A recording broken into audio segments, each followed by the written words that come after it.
Let's talk about accessibility. Accessibility is something that is necessary for some people in life to let them experience things they normally wouldn't be able to. But with fighting games, the word accessibility has somewhat of a spooky meaning. Look, this is probably the only thing I'm gonna get out before Halloween, so just take it as the spooky month special, alright? The word accessibility in fighting games is generally something that most players see as a bad thing, as the attempts by developers to make fighting games more accessible generally comes at the cost of skill expression and tougher mechanics that are seen as gatekeeping by scrubs. I was gonna say newer players, but let's be honest, no one who just picked up Street Fighter 4 was complaining that they couldn't do one-frame links. While you can personally draw your own lines on what things should be more accessible and what things are okay to stay, there can be an argument made that the quest for accessibility has ruined competitive integrity for some games. I want to look at some of the accessibility options developers have explored and see if they were useful, as well as pointing you in the direction of some of the simpler games that are able to get players from button mashers to someone who thinks through the game extremely quickly, while keeping the depth and player expression that we're used to in the genre. But, come on. That's not why you clicked on this video, and we both know it. You guys wanted to be scared, horrified, outraged maybe. You wanted to go to the comment section and write an entire fucking thesis about one of the points in the video. So, let's get started at the bottom of the barrel. Let's look at probably the worst thing that developers can do, in the eyes of a competitive player, to make a game more accessible.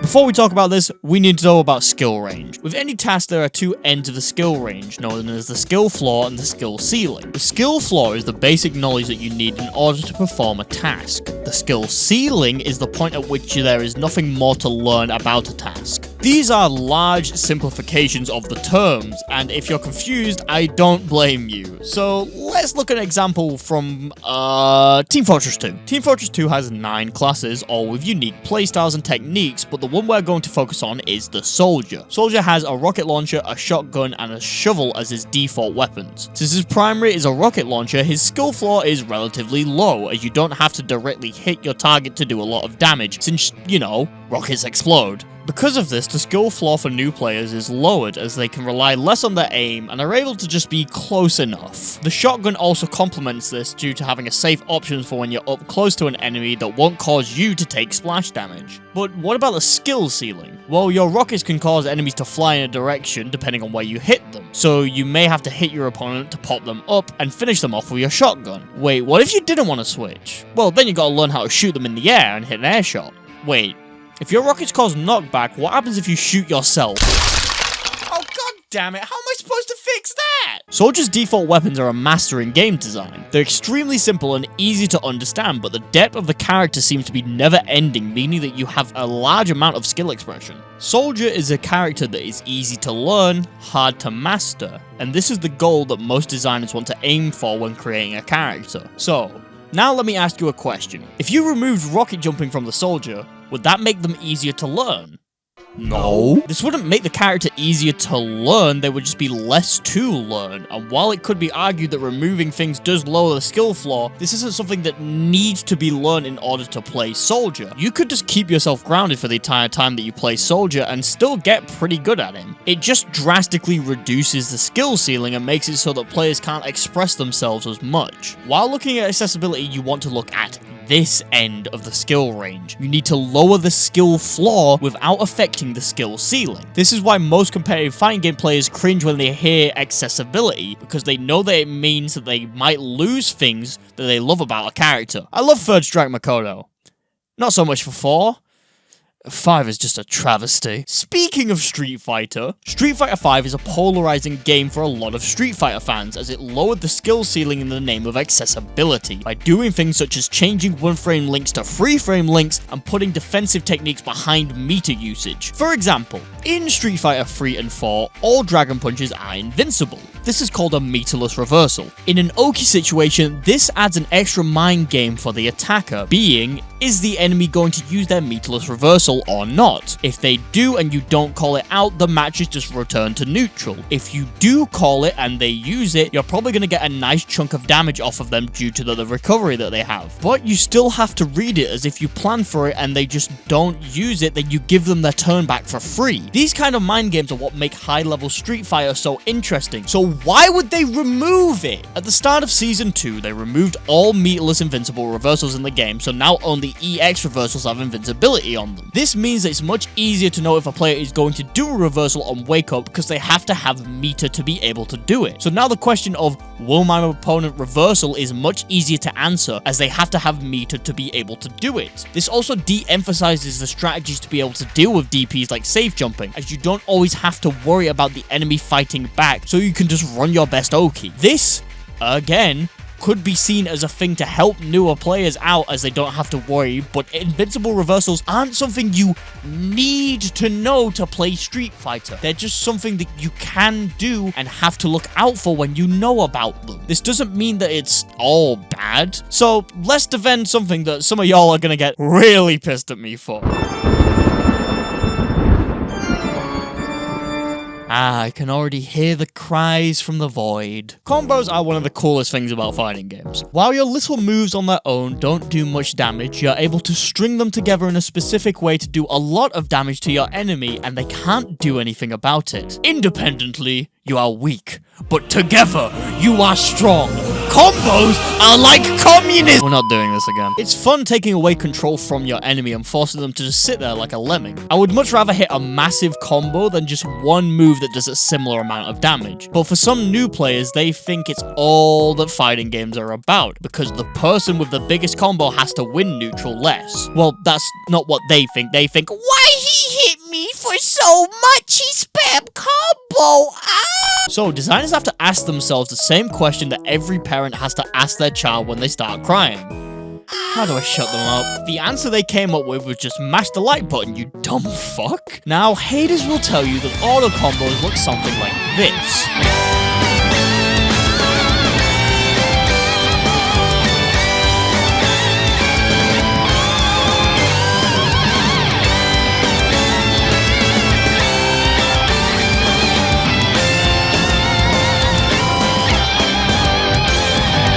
But in reality, they normally do very little damage.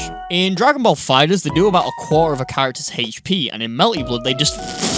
Why is it so small? So, in most cases, it's better to learn actual combos for different situations because they do more damage and give you better knockdown, and they just look cooler. Yeah, get him, Isui! Give him the chair! Besides, auto combos can actually increase the skill ceiling of a game as they allow for more unique moves for characters. You could say, oh, just put them on proximity inputs, but with some skills like Trunks' LLL, I'd say that it's a bit too powerful for a directional or proximity input. So having it as the launcher for his light auto combo works, as it's basically got the same startup as 3 moves combined. This is, for me, a great example of accessibility without causing the skill ceiling to fall in on itself, though there is a caveat that I don't think that this should be put in every game. It works nicely in fighters because it's a versus game with a large emphasis on combos. The basic B&B combos generally do about a third of a character's health, so players still incentivized to learn this. Plus, they get a soft knockdown, which leads to better Oki. Same with Melty, you can get much more interesting, powerful, and useful combos if you just take the time to learn them. However, I don't think a game like Tekken or Street Fighter would benefit from an auto combo system. A large amount of these games are based on footsies and poking, so even though there are large damaging combos that you can learn, they're not the main factor that can decide a round, and players shouldn't always be trying to go for them. Because of this, trying to cram an auto combo system into these games could backfire and make players think that just landing your easy auto combo is all that you have to do.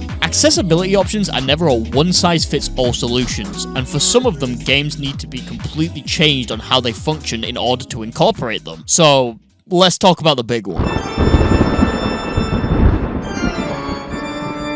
Motion inputs are an ancient relic of fighting games and are not needed for any balancing reasons at all.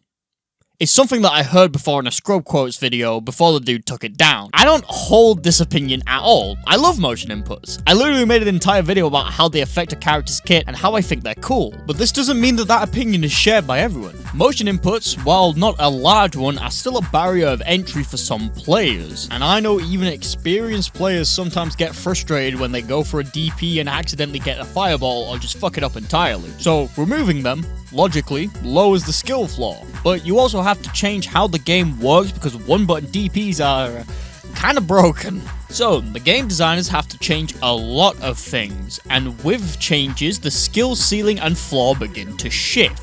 You would generally think the skill ceiling would decrease, and that's not always the case. I want to look at 2 games that take this method. One of them is able to lower the skill floor so much that players are able to basically immediately begin playing with intentionality, and the other one still keeps a large skill range with a high skill ceiling. And you already know what the first one is. It's Tough Love Arena at toughlovearena.com! Aight, hear me out.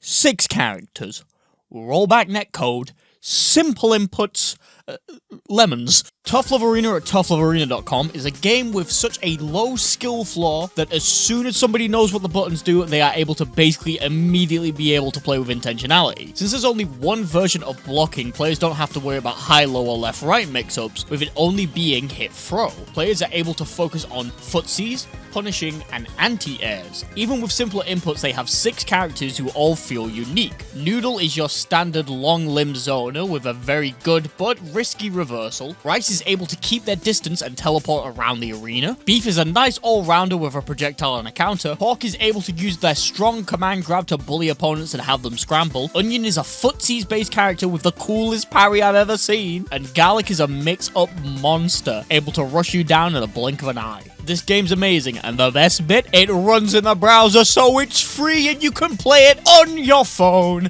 You can beat people while taking a shit. Go play Tough Love Arena at toughlovearena.com. Also, if the devs are watching, these updates you're doing are great. Please keep up the good work. I love you all. Okay, so what's the other game? What other game could possibly have simple inputs with a high skill ceiling? I wonder. I really wonder. Yeah, so Battle for the Grid is really good, and if you didn't listen to me at the end of the last video, let me gush a little bit more. Remember earlier when I said versus games generally have a focus on combos? Yeah, that's not lost on this game. There are TOD combos everywhere, and disgusting mix-ups for days. And every character has an invincible reversal that's tied behind meter, but it makes sense here because it's just one button, well, technically 2. So you need to lose something, right? My script literally just ends there. I am very tired, and it took a long time to make this video. Go play the games I talked about. Okay, I'm off the bed, bye.